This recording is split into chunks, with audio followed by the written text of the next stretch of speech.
Hello friends, good morning.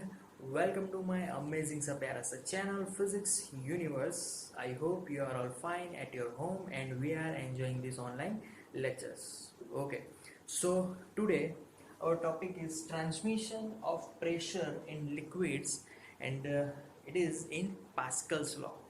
Okay, so transmission of pressure in liquids. Suppose के मैं एक water container ले रहा हूँ. In that water container, if I am putting one object, okay, like this, any size it can be, clear. So this one object, one distance is from here, from this one, this will be x, clear, and the other distance, that will be this y. So these are two different distances, clear, upper and lower distance from the free surfaces. Okay, so in this particular example, the difference of x and y,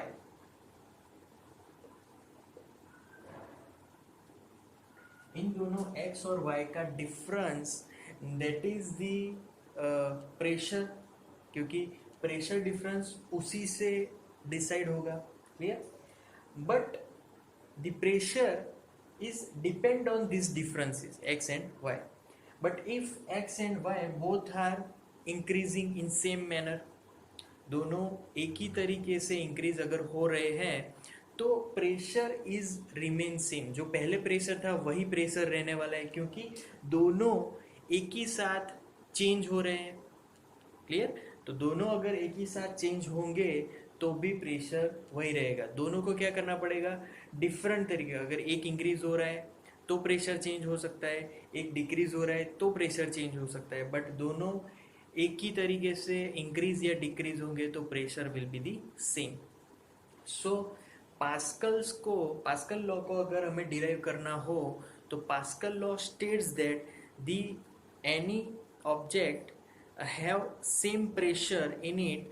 so equal distance पे सभी object का pressure same रहेगा, clear. तो Pascal's law को हम लोग अगर एक एग्जांपल से अगर समझे तो वो एग्जांपल है एक कंटेनर का. वो कंटेनर कुछ कांच का बना हुआ है और वो स्फेरिकल कंटेनर है, like this is spherical container. Okay, now यहाँ पर हमने एक पिस्टन रखा है,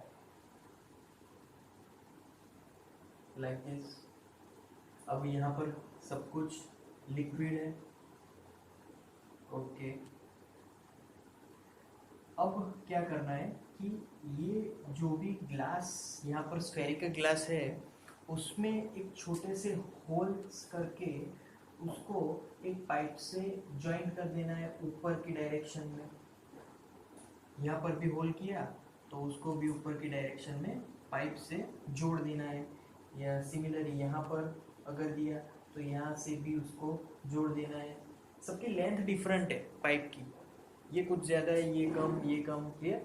यहाँ पर भी अगर मैं यहाँ पर अगर जोड़ दे तो अब हमें क्या करना है कि ये जो पिस्टन है उसको पुश करना है नीचे की डायरेक्शन में. पुश करेंगे तो यहाँ पर प्रेशर बनेगा, प्रेशर से पानी बाहर निकलेगा, जो भी लिक्विड है वो बाहर आ जाएगा. अब यहाँ से जो पानी बाहर आ रहा है, अगर हम उसकी हाइट देखें तो सभी की हाइट सेम होगी. एक पूरी हॉरिजॉन्टल लाइन से सभी की हाइट टच होने वाली है.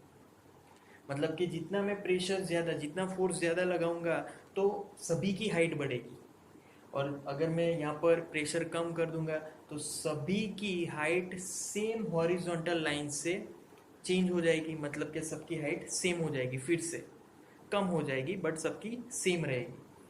तो यहाँ पर फोर्स बढ़ाओ या फिर घटाओ, पाइप अगर लंबी है या फिर छोटी है उससे कोई फर्क नहीं पड़ने वाला. यहाँ से जो लिक्विड, जो वाटर फ्लो बाहर हो रहा है उसमें सबकी हाइट सेम रहने वाली है. So that is our pascal law, सबकी हाइट सेम, क्लियर.